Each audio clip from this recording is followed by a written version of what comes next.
बिलावल भुट्टो ने अब शहबाज शरीफ को धमकी दे दी है। सिंध के लोगों से किया गया वादा पूरा करे सरकार।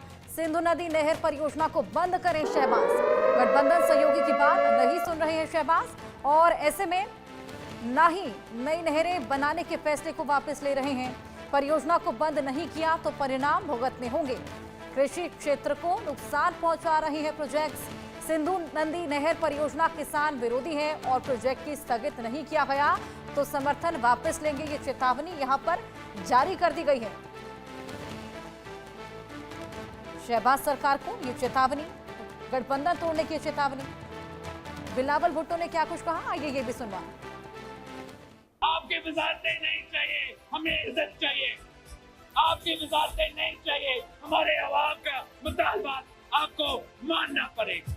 अगर मैंने शहबाज शरीफ साहब और हैदराबाद के अवाम के दरमियान अगर मैंने फैसले करना है तो ये मुश्किल फैसला नहीं है। हर बार मैं आपके साथ हुकूमत के मुतनाज़ा मंसूबा वापस लेता है, कि मुतनाज़ा मंसूबा रोकते हैं तो मैं अपने 50 साल का प्लान ज़राई शोबे में तरक्की लाने के लिए उनके साथ बैठ के बनाने के लिए तैयार। हम इनको दिखाते हैं कि ज़राई शोबे में तरक्की कैसे मुमकिन है, पानी का बचत कैसे मुमकिन है, वफा को मजबूत करना कैसे मुमकिन है। अब तो पाकिस्तान खपे कहने वाले हैं, मगर अगर ये लोग हमसे बात करने के लिए तैयार नहीं, हमसे नहीं, आपका आवाज सुनने के लिए तैयार नहीं, आपके मुतालबात मानने के लिए तैयार नहीं, तो फिर हमने बहुत से मुश्किल वक्त देखे हैं और मुश्किल वक्त देखने के लिए तैयार है, मगर अपने असूलों पर हम सौदा नहीं करते। तो बिलावल भुट्टो के बयान को आपने सुना, जिसके बाद सियासी घमासान लगातार मच गया है। ऐसे में सिंधु नदी नहर परियोजना क्या है ये भी आपको ग्राफिक्स के जरिए समझाने की कोशिश करेंगे, लेकिन बयान के बाद ये तो साफ हो चला है कि अंदरूनी कला यहाँ पर लगातार बढ़ता हुआ नजर आ रहा है। शहबाज सरकार की महत्वपूर्ण योजना है जो कि 211 अरब पाकिस्तानी रुपए की बजट की है। 12 लाख एकड़ भूमि को खेती के लायक बनाने का लक्ष्य यहाँ पर था। फिलहाल सिंध हाई कोर्ट ने नहर के निर्माण पर रोक लगा दी है और इसके बाद लगातार ये घमासान अंदर ही अंदर देखने को मिल रहा है, अंदरूनी कला देखने को मिल रही है। गठबंधन यहाँ पर टूटने की कगार पर नजर आ रहा है।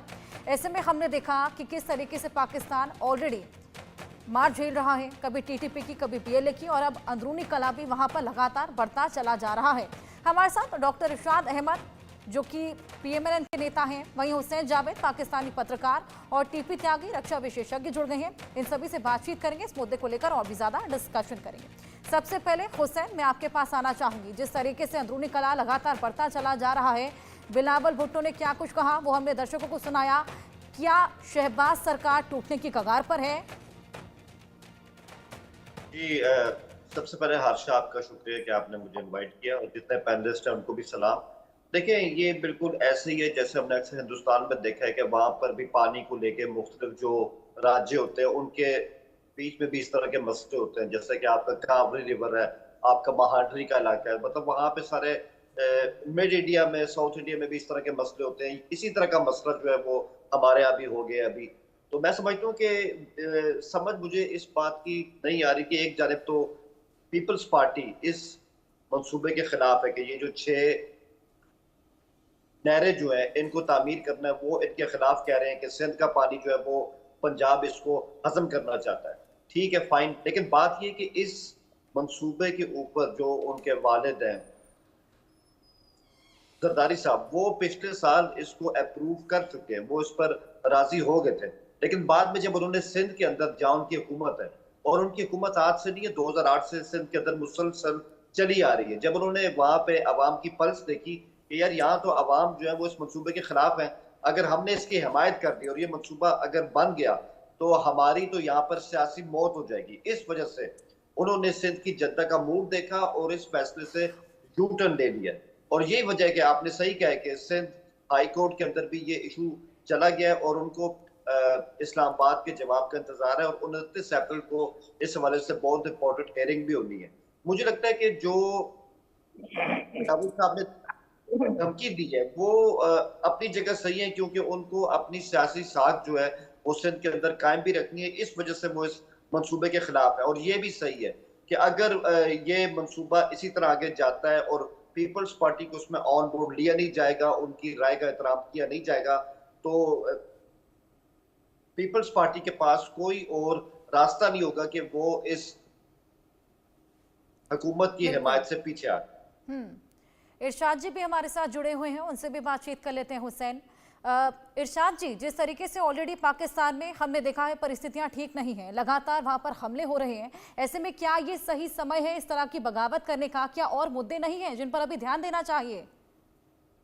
बहुत शुक्रिया जी। मैं ये कहूंगा कि देखिए, ग्रीन पाकिस्तान का ख्वाब हमारी हुकूमत ने देखा है, हमारी कौम ने देखा है, उसको तो हमने ग्रीन बनाना है, लश ग्रीन बनाना है और खूबसूरत तरीन बनाना है पाकिस्तान को। दूसरी बात यह है कि बिलावल भुट्टो जरदारी फेस सेविंग कर रहे हैं। इनकी अपोजिशन पार्टी है नेशनलिस्ट पार्टी, वो इस वक्त इसका फायदा उठाने की कोशिश कर रही थी। उसको टक्कर देने के लिए बिलावल भुट्टो ने भी हुकूमत के खिलाफ ऐलान किया। आप बात कर रहे हैं कि पाकिस्तान में हुकूमत को खतरा है और पाकिस्तान की हुकूमत खत्म हो जाएगी और फिर मुस्लिम लीग नून की हुकूमत खत्म हो जाएगी। ऐसा कुछ नहीं होगा, देखती जाइए, क्योंकि हमारी हुकूमत इस वक्त बहुत अच्छे सरबराहान है इस वक्त जिनके हाथ में मुल्क है और जो मुल्क को चला रहे हैं, उनको मालूम है किसको किस तरह से हैंडल करना है, किस बात को कैसे हैंडल करना है। तो ये हमारी मीटिंग हो रही है, सिटिंग हो रही है, इसको बहुत अच्छे तरीके से, एहसन तरीके से मिल बैठ करके मुल्क की वसीतर मफाद के लिए हम इकट्ठे होंगे और इसको हैंडल हो जाएगा। ऐसा कुछ नहीं होगा जैसा कि ऐलान किया। देखिए, जज्बाती तकारीर होती हैं, जब जलसे होते हैं, जलूस होते हैं, उसमें जज्बाती तकारीर होती है। हाँ, बिलावल भुट्टो जरदारी ने एक तकरीर की, जज्बाती तकरीर की, जज्बात के भावनाओं में बह गए, जैसे कि आप लोग भी कहते हैं भावनाओं में बह गए, तो ये भावनाओं में बह गए। ऐसा कुछ नहीं होने वाला कि ना कि तो पीपल्स पार्टी हुकूमत से अलहदा होने वाली, क्योंकि हुकूमत से अलहदा होने का मतलब है कि पाकिस्तान में नए इलेक्शन की तरफ जाएं आप। इनकी हुकूमत भी खत्म होगी, वफाक की हुकूमत भी खत्म होगी, मुल्क में फिर वही हंगामे और वही सियासत की गर्मा गर्मी। लेकिन ऐसा होने वाला नहीं है। इस वक्त मुल्क बेहतरीन हाथों में है, मुल्क तरक्की की तरफ जा रहा है। देखिए, आप इस वक्त मेरे मुल्क में पूरी दुनिया से जितनी रेमिटेंस आती आई है, रिकॉर्ड बना है इस वक्त मुल्क में पाकिस्तान। और पाकिस्तान में हम बहुत सारी जगह पे लड़ रही है हुकूमत, कभी दहशतगर्दी से, कभी गुर्बत से, कभी महंगाई से, किसी किसी चीजों से हम बहुत सारे महाज पे लड़ रही है हुकूमत। तो हुकूमत को मालूम है कि ये वक्त लड़ने का नहीं है, काम करने का, और काम कर रही है हुकूमत। आप बेफिक्र रहिए, देखते जाइए, ऐसा ऐसा देखिए। मैं कहता हूँ तेल देखिए, तेल की धार देखिए, तो बिलावल भी समझ जाएंगे जो कुछ हम कहना चाह रहे हैं, और जो हुकूमत कर रही है उनको भी समझ है। और बिलावल इंशाल्लाह हमारे साथ बैठेंगे और हुकूमत के साथ काम करेंगे और मुल्क के वसीतर मफाद में, मुल्क को ग्रीन बनाने में, मुल्क की पानी की कमी को पूरा करने के लिए। देखिए, ये नहरें जो बात की जा रही है, नहर सिर्फ एक है जो सर की नहर है, उसको बनाना है, बाकी तो बनी हुई है, बाकी कोई मसला नहीं है। तो वो भी इंशाल्लाह अभी इसी हफ्ते में हम इसको हैंडल कर लेंगे और ये अपने काम की तरफ गामजन होगा हमारा ये काम। ऐसा कुछ नहीं होने वाला कि हुकूमत गिरेगी या हुकूमत से लड़ाई होगी, पीपल्स पार्टी लेने वाली नहीं है, क्योंकि अभी तो पार्टी शुरू हुई है। इस पार्टी को इरशाद जी, अब देखना होगा आगे बिलावल भुट्टो का क्या रुख रहने वाला है। कर्नल टीपी त्यागी जी, मैं आपके पास आना चाहूंगी। जिस तरीके से अंदरूनी कलाम वहां पर ऑलरेडी चल रहा है, ऐसे में क्या इस प्रोजेक्ट से पहले सभी प्रांतों को विश्वास में लिया गया था? कह तो रहे हैं कि पहले जरदारी साहब ने इसके लिए हाँ कर दिया था, लेकिन अब वो पलट गए। और ये भी बात सही है कि भाई 12 लाख एकड़ जमीन को अगर आप हरा भरा बना रहे हैं तो प्लान में कुछ तो अच्छा है, लेकिन बरकत जो नहीं होती नीयत की खराबी है। सवाल ये है कि पाकिस्तान के ऊपर हमेशा से ये आरोप लगता रहा है कि वो पंजाब को प्रिफरेंशियल ट्रीटमेंट देता है। अब सिंध सरकार कह रही है कि जो वाटर रिकॉर्ड हुआ था 1991 में, उसके हिसाब से काम करो।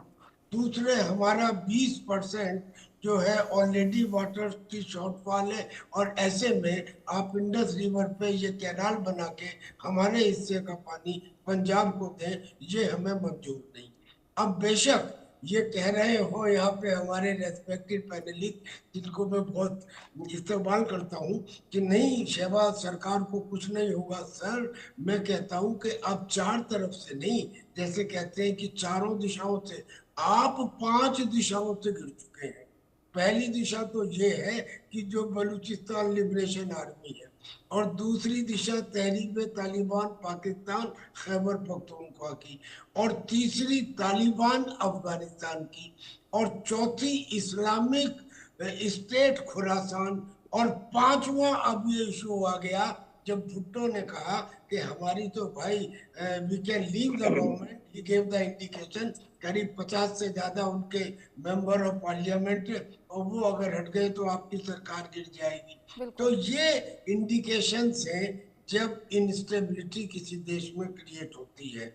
वो इंस्टेबिलिटी को आपकी आर्मी पूरी तरह से बाय फोर्स अगर कंट्रोल करने का प्रयत्न करती है और आप अपने ही लोगों के ऊपर बम्बार्डमेंट करते हो, तो याद रहे इंटरनेशनल कम्युनिटी आंख बंद करके नहीं बैठी हुई है, और तुम्हारे पड़ोसी भी तैयार हैं। कई तुम्हारे इमरान खान कह चुके हैं कि अगर ऐसा हुआ तो फिर सिविल वार होगा, सिविल वार हुआ तो फौज जो है वो इनकम्पिटेंट साबित होगी, और फौज इनकम्पिटेंट साबित हुई जो तुम्हारे एटॉमिक हथियार है उसके ऊपर बहुत सारे लोगों की निगाहें हैं। यानी कि ऐसा नहीं है। मूसलाधार बारिश होने से पहले बूंदाबांदी होती है जी, और वो बूंदाबांदी पाकिस्तान में प्रारंभ हो गई है। अब आने वाले समय में देखिए। अभी मैं आपको जवाब दूं। मैं त्यागी जी को तमाम इंडिकेशंस यहाँ पर देखने को मिल रहे हैं। इरशाद जी, आपको भी समय मिलेगा, अभी अपनी बात रखिएगा, लेकिन पहले दर्शकों को ग्राफिक्स के जरिए समझाने की कोशिश करेंगे कि शहबाज की बगावत में कौन कौन शामिल रहा, कौन कौन आगे निकलकर सामने आया, वो कौन कौन से नाम थे जो यहाँ पर देखने को मिले। बिलावल भुट्टो, सिंध प्रांत सरकार और कई राजनीतिक दल, सामाजिक कार्यकर्ता, कई नागरिक संगठन, व्यापार संघ और साहित्यिक संस्थान, ये तमाम ऐसे लोग जो कि शामिल हुए, जिनका नाम निकलकर सामने आया। पाकिस्तानी संसद का गणित भी आपको समझाने की कोशिश करते हैं ग्राफिक्स के जरिए। पीटीआई 92 में, पीएमएल 73 में, पीपीपी 54 में, वही निर्दलीय 10 आंकड़ों में, और अदर्स की बात करें तो 47, वही बहुमत 134 का रहा। कुल सीटें वहां पर 266 हैं, जिसकी लड़ाई, गठबंधन की लड़ाई वहां पर अब दिखती हुई नजर आ रही है। लगातार हमने देखा किस तरीके से अंदरूनी कलह वहां पर देखने को मिल रहा है, और पीपीपी समर्थन वापस लेने की बात भी वहां पर करती हुई नजर आ रही है। हुसैन, मैं सबसे पहले तो आपके पास आना चाहूंगी। जिस तरीके से लगातार हम इस मुद्दे को लेकर डिस्कशन कर रहे हैं, ऐसे में ये जो अंदरूनी कला है, इसका जो प्रभाव है वो विदेशी इन्वेस्टमेंट पर भी देखने को मिल सकता है। जिस तरीके से हमने देखा चाइना अब अपना हाथ खींचती हुई नजर आई, यूएन ने फंड देने से मना कर दिया है। वहीं अगर बात करें तमाम सऊदी की भी बात करें तो सऊदी ने भी हाथ खींच लिया है, तो विदेशी इन्वेस्टमेंट पर खासा प्रभाव इसका देखने को मिलेगा। मैं यहाँ पे इरशाद साहब की बात से इत्तेफाक भी करता हूँ कि एक ये जो क्राइसिस है इस टाइम जो हमें ये पानी के हवाले से दिखाई दे रहा है, ये अपनी जगह है, लेकिन ये मैं आपको बताऊं ये बहुत ज्यादा लंबा नहीं जाएगा, क्योंकि अगर हम इसमें पीपल्स पार्टी की हिस्ट्री देखें ना, वो जैसे भी हैं उनकी ऐसी कोई हिस्ट्री नहीं रही कि एकदम से जनाब वो ना अपना हाथ किसी भी हुकूमत की हिमायत से खींच ले।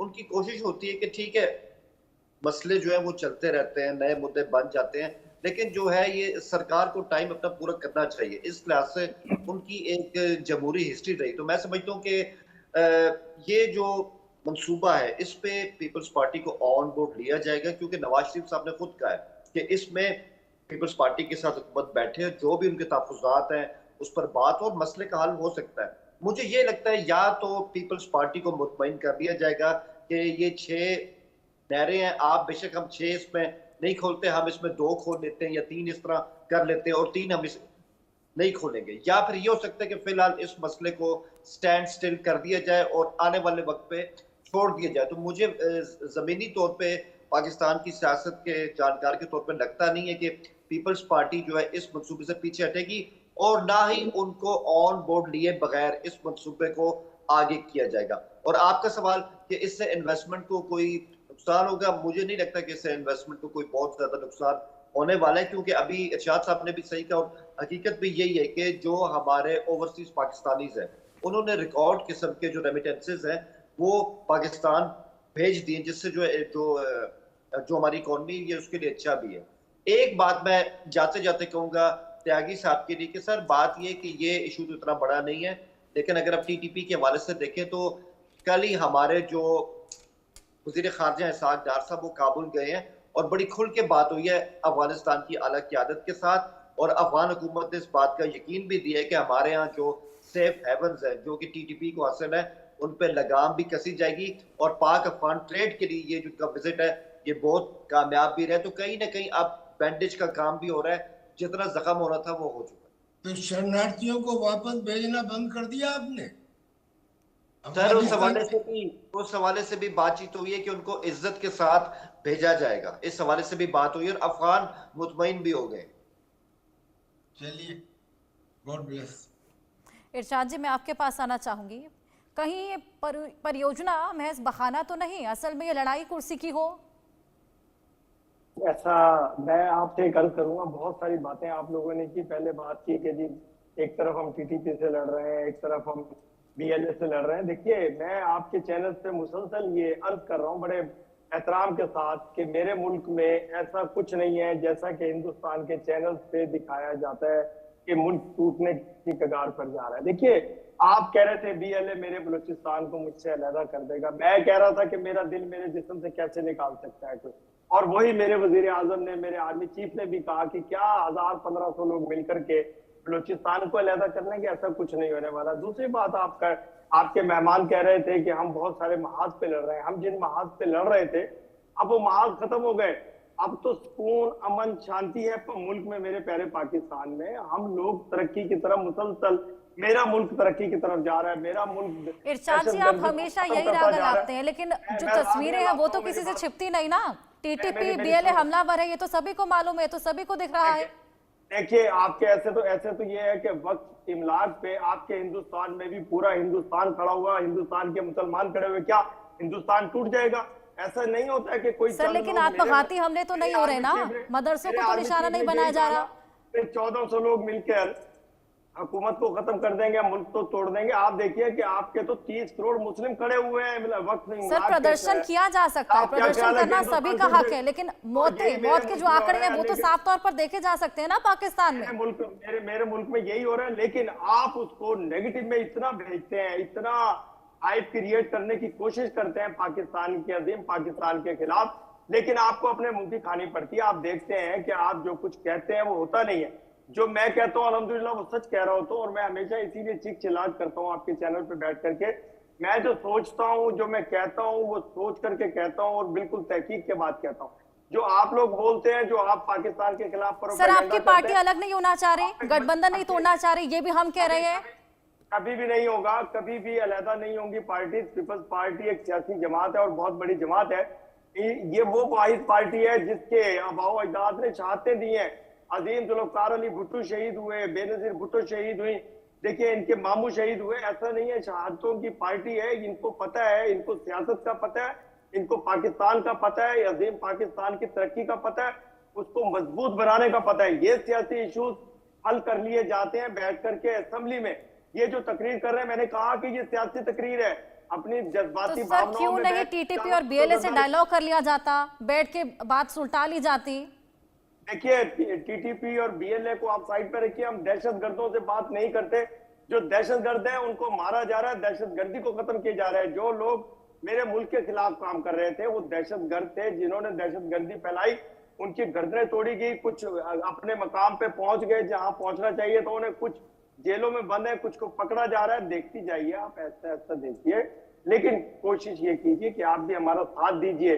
आप लोग हमारे साथ इकट्ठे हो जाइए, आप अपनी सोच बदलिए। मैं हमेशा कहता हूँ सोच बदलिए, सोच बदल के साथ आइए, मिलकर काम कीजिए, मिलकर काम कीजिए, अपने मुल्क के लिए भी, हमारे लिए भी।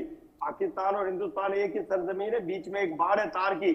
मेरे अबाओ अजदाद छोड़ करके आए हिंदुस्तान आपके पास। बिल्कुल। तो पाकिस्तान और हिंदुस्तान को मिलकर के आप यारी कीजिए। इसको ग्रीन बनाने का, इसको दहशतगर्दी से पाक करने का वक्त है। बिल्कुल, हम आपका साथ देंगे सर। हमारे साथ आशा करेंगे कि बहुत जल्दी पाकिस्तान ग्रीन बने, और आपके हिसाब से तो पॉजिटिविटी वहां पर है ही। आपके पैनलिस्ट हंस रहे हैं, उनके दिल की बात उनकी जुबान पे आने वाली है, क्योंकि आप लोग सोच नहीं बदलेंगे तो कुछ भी नहीं होगा, सोच बदलेंगे तो सब कुछ होगा। बस बिल्कुल सर, पूरी कोशिश रहेगी हमारी अपनी सोच बदलने के लिए, लेकिन फिलहाल आज की डिस्कशन में बस इतना।